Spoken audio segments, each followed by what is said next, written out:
Assalamualaikum warahmatullahi wabarakatuh. Alhamdulillahi wassalatu wassalamu ala rasulillah wa ala alihi wa sahbihi ajma'in. Sahabat grup mulia bermanhaj salaf dimanapun anda berada, inilah kajian kita yang ketiga dari seri kajian tauhid di grup ini. Sebagaimana janji kita terdahulu bahwa kita akan membahas dan mengenali apa saja yang termasuk perbuatan syirik, sehingga kita bisa tahu dan dapat menghindari diri sejauh-jauhnya dari perbuatan atau keyakinan kesyirikan tersebut.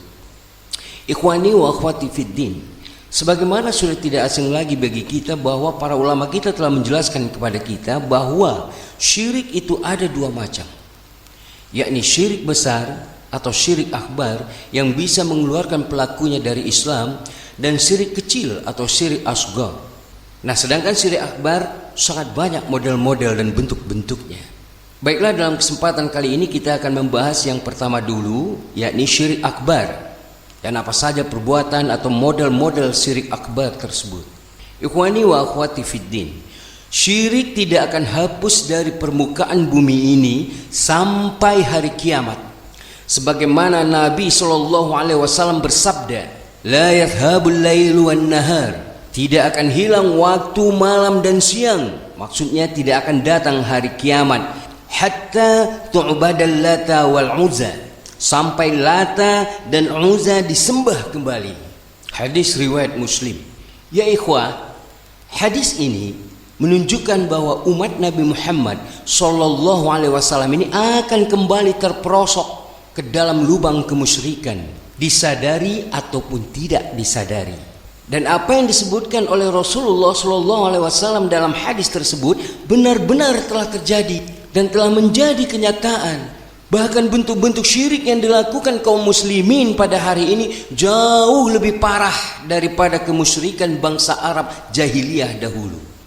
Dalam sirah nabawiyah dan kitab-kitab tarikh para ulama memberikan gambaran ringkasnya masyarakat atau kaum jahiliyah sebelum diutusnya Nabi Muhammad SAW, di mana tatkala itu adalah sebuah kondisi masyarakatnya yang benar-benar dalam kebodohan yang parah dalam beragama. Mereka bodoh akan ucapan-ucapan mereka sendiri yang mereka sangka baik, padahal tidak. Mereka bodoh akan amalan-amalan mereka yang mereka sangka itu baik, padahal rusak.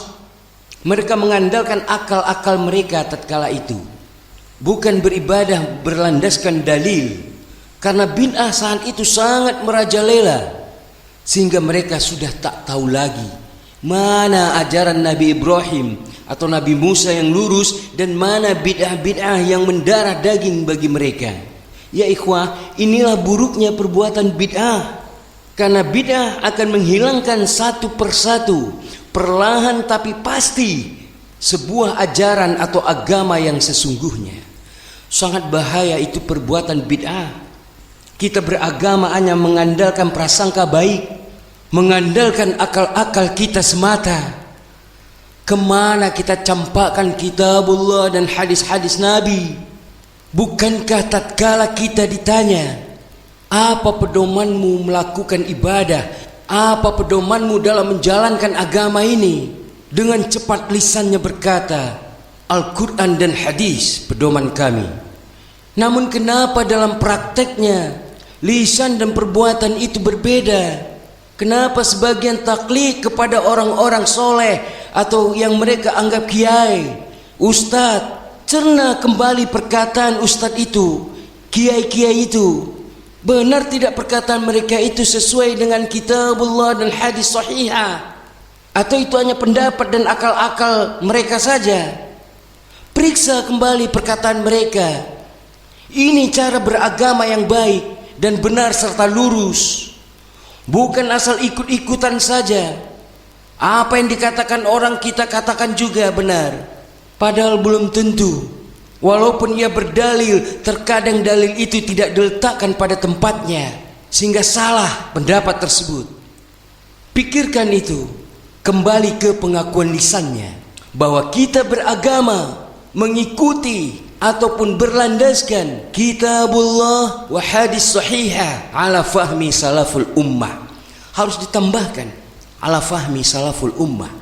Karena kita beragama mengikuti pemahaman para sahabat Nabi. Merekalah salaful ummah kita, para sahabat Nabi ridwanullahu alaihim jami'an. Karena Allah memerintahkan kita, wa aqimus sholata wa atuz zakah, dirikanlah solat dan tunaikanlah zakat, warka'u ma'ar raki'in, dan rukuklah kalian bersama orang-orang yang ruku.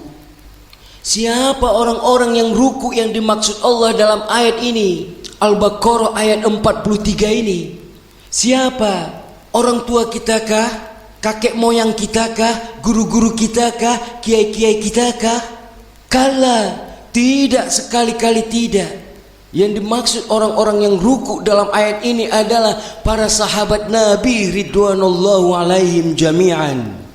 Karena bapak-bapak kita, kakek moyang kita, kiai-kiai kita, ustadz kita, ketika ayat itu turun, mereka belum lahir. Namun tatkala ayat itu turun, pada saat itu hanyalah para sahabat Nabi SAW yang ruku kepada Allah, yang sujud kepada Allah. Tak ada satupun makhluk manusia yang sujud kepada Allah maupun ruku kepada Allah saat ayat itu diturunkan. Makanya kita wajib beragama mengikuti salaful ummah, yakni pemahaman para sahabat Nabi SAW. Bukan pemahaman kita, bukan pemahaman orang tua kita, bukan pemahaman kiai-kiai ustaz-ustaz kita, bukan. Tapi pemahaman sahabat Nabi ridwanullahu alaihim jami'an. Karena mereka adalah orang-orang atau suatu kaum yang telah diridhoi Allah dan dijamin mereka masuk surga. As-sabiquna awwaluna minal muhajirin wal ansar. Orang-orang yang terdahulu lagi yang pertama-tama masuk Islam dari golongan muhajirin dan golongan ansar. Radhiyallahu anhum wa radu'an. Allah ridho kepada mereka dan mereka juga ridho kepada Allah. At-Taubah ayat 100. Nah, kenapa kita tidak mengikuti suatu kaum atau orang yang telah dijamin Allah masuk surga? Kok malah kita mengikuti entah siapa? Di mana akalnya itu? Orang-orang yang beragama mengikuti kiai-kiainya atau ustaz-ustaznya yang bicara tanpa dalil. Ya ikhwah, perbuatan taklid buta serta kejahilan seperti inilah yang menjadi faktor terjadinya kebid'ahan dan kesyirikan. Ada pula di antara mereka itu berkata, jangan dipermasalahkan, ini tradisi nenek moyang kami, ini Nusantara, bukan Arab. Fa inna lillahi wa inna ilaihi raji'un. Allahul musta'an. Apakah kita tahu nenek moyang kita itu mendapat hidayah? Apakah mereka berada di atas manhaj yang lurus? Tahu tidak? Jadi jangan beragama itu ikut-ikutan orang banyak, ikut-ikutan nenek moyang. Apa yang orang lakukan kita lakukan. Tidak begitu beragama. Tapi beragama harus mengikuti kitabullah wa hadis sahihah ala fahmi salaful ummah. Lihatlah ya ikhwah, sebelumnya ajaran agama kita ini tidak mengenal adanya tahlilan kematian, yasinan dan lain-lain. Maka datanglah sekelompok manusia yang akalnya rusak. Setiap ada kematian, mereka melakukan tahlilan kematian, yasinan dan lain-lain. 3, 7, 40, 100 hari dan seterusnya.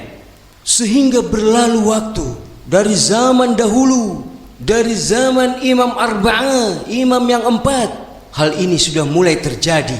Berangsur waktu, berlalu waktu sampai di zaman ini. Sehingga di zaman ini sebagian kaum muslimin meyakini tahlilan kematian dan yasinan 3, 7, 40 hari itu merupakan syariat Islam. Nah ini yang kita takutkan. Ini baru di zaman ini. Bagaimana nanti di zaman anak cucu cicit kita? Padahal itu adalah perbuatan bid'ah. Tak ada sedikit pun sandarannya dalam agama ini untuk melakukan tahlilan kematian. Nah begitu juga lah yang dialami bangsa Arab saat itu. Perlahan-lahan ajaran Nabi Ibrahim itu punah. karena bid'ah yang dilakukan sedikit demi sedikit oleh nenek moyang mereka, sehingga mereka saat itu tak tahu lagi mana ajaran yang hak.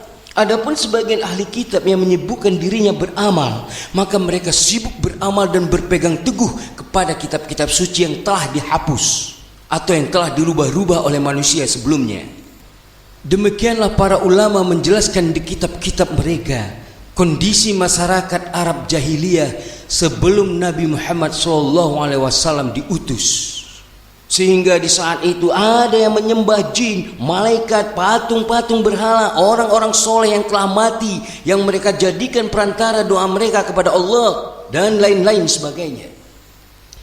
Jadi ya ikhwah, jangan dikira kafir Quraisy yang diperangi oleh Nabi SAW itu tidak mengenal Allah. Tidak, mereka sangat mengenal Allah, namun mereka menjadikan sekutu-sekutu atau tandingan-tandingan selain Allah.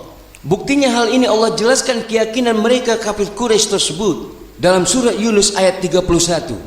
Jika kamu tanyakan pada mereka, man yarzuqukum minas samai wal ardi, siapakah yang memberikan rezeki kepadamu dari langit dan bumi?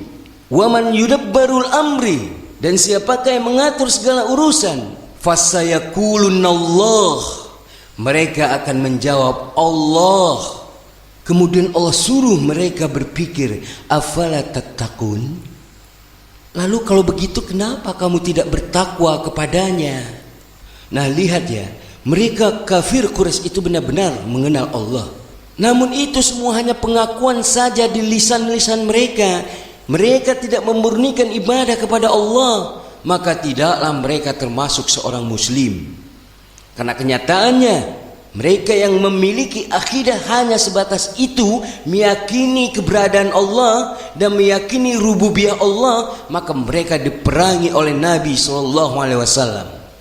Ikhwani wa akhwati fiddin, di awal anak katakan bahwa kesyirikan kaum muslimin zaman sekarang ini jauh lebih parah dari kesyirikan kaum kafir Quraisy dahulu.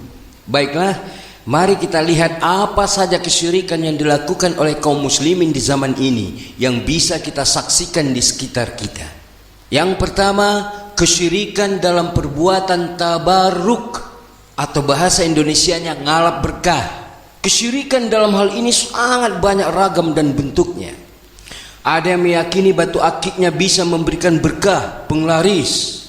Ada pula yang tiap hari sibuk ngurut-ngurut kerisnya dan dimandikan dengan air kembang 7 rupa. Subhanallah. Padahal alangkah baiknya dia mandikan itu anak istrinya dengan kembang. Wow, pasti wangi itu anak istrinya. Ini kok malah sayang sama besi butut daripada anak istrinya. Kemana itu akalnya itu? Ada pula yang iktikaf di kuburan, pohon-pohon besar dan lain-lain sebagainya. Nah, di awal anak katakan bahwa kesyirikan kaum muslimin sekarang ini itu jauh lebih parah daripada kesyirikan kaum kafir Quraisy dahulu. Mereka kafir Quraisy dahulu hanya melakukan kesyirikan dengan menyembah malaikat, jin, batu, kuburan dan lain-lain. Sebagaimana perbuatan kafir Quraisy dahulu sebagian besarnya juga dilakukan oleh kaum muslimin sekarang. Akan tetapi kaum muslimin di zaman ini lebih hebat lagi kesyirikannya. Tai mereka tuhankan. Itu yang tatkala 1 Muharram atau dikenal dengan 1 Syuro, ada sebuah daerah mereka melakukan kirab atau ritual dengan melepas kerbau-kerbau yang mereka namai kerbau itu Kiai Slamet.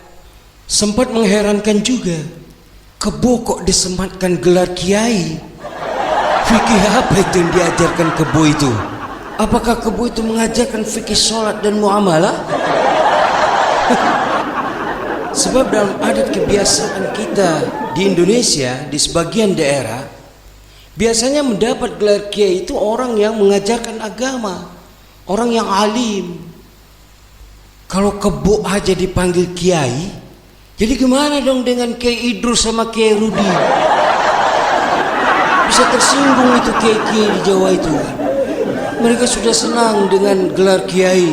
Nah kok sekarang disaini sama kebo? Mereka meyakini bahwa kerbau-kerbau itu, terutama tainya Mbah Selamat itu, bisa mendatangkan keberkahan dan keselamatan serta merupakan obat segala obat. Jadi jika ada yang sakit, ya maka suruh makan tai kebo.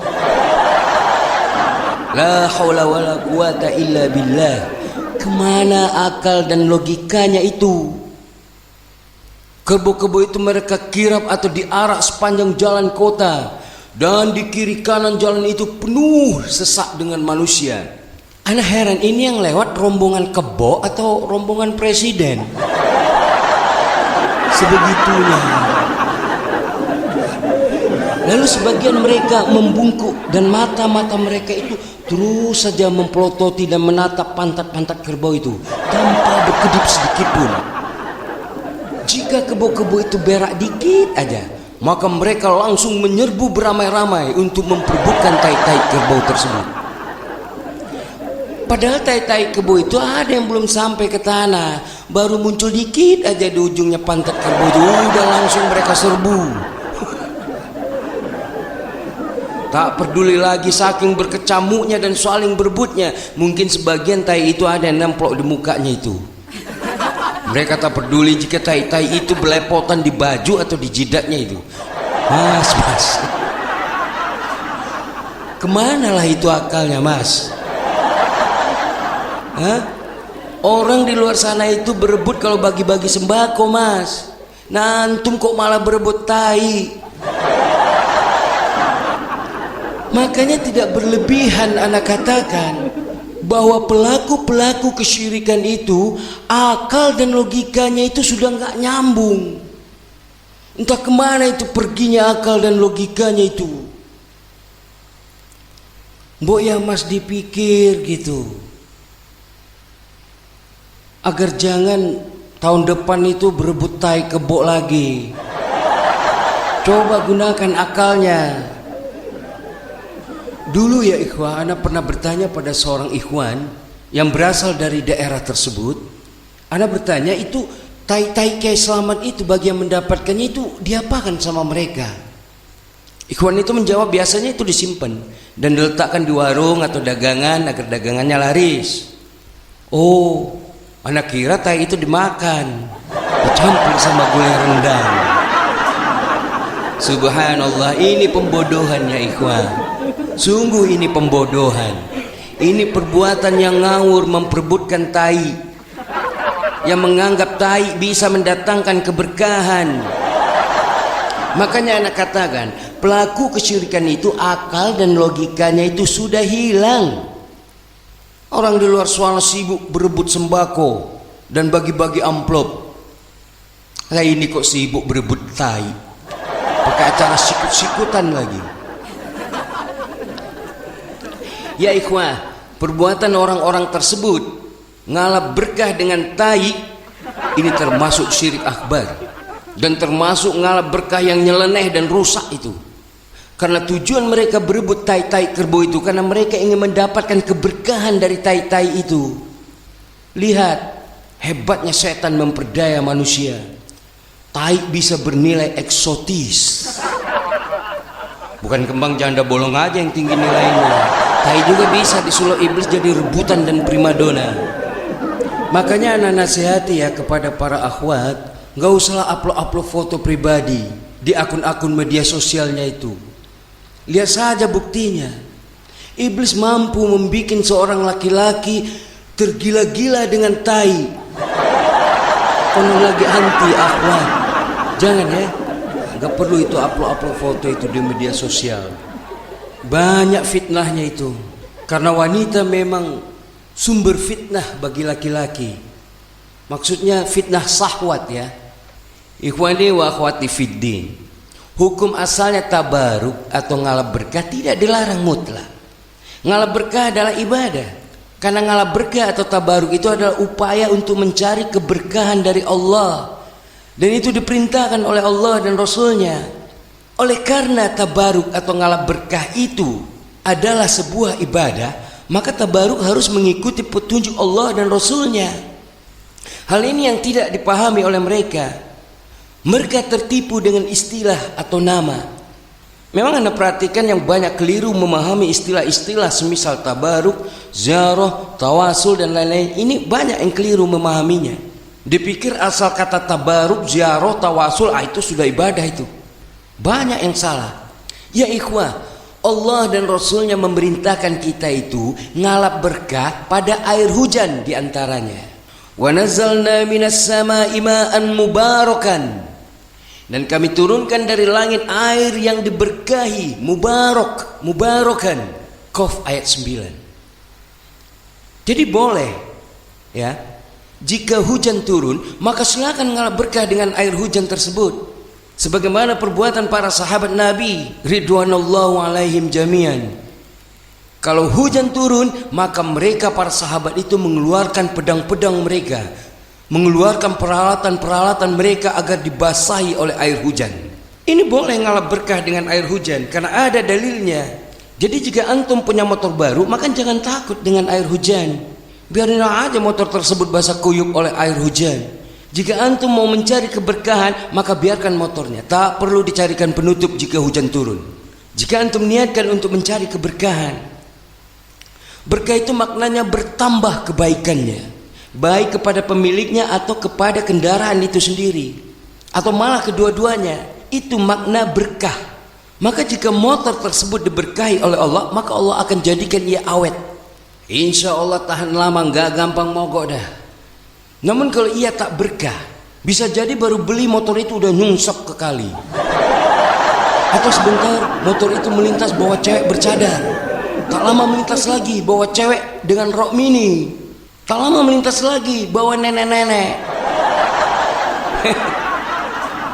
Oh ternyata ojek toh, ojek. Ya kalau ojek ya siapa aja diangkut. Jangankan orang, kambing juga bisa diangkut sama ojek.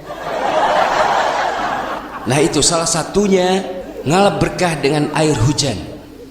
Itu yang ada dalilnya. Kedua, ngalap berkah dengan air zam-zam, atau ngalap berkah dengan mencari rezeki pagi-pagi setelah sholat subuh tentunya.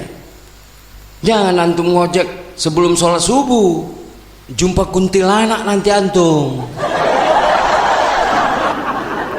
dan lain-lain banyak lagi yang ada dalilnya disebutkan oleh Allah dan Rasulnya. Maka boleh ngalap berkah.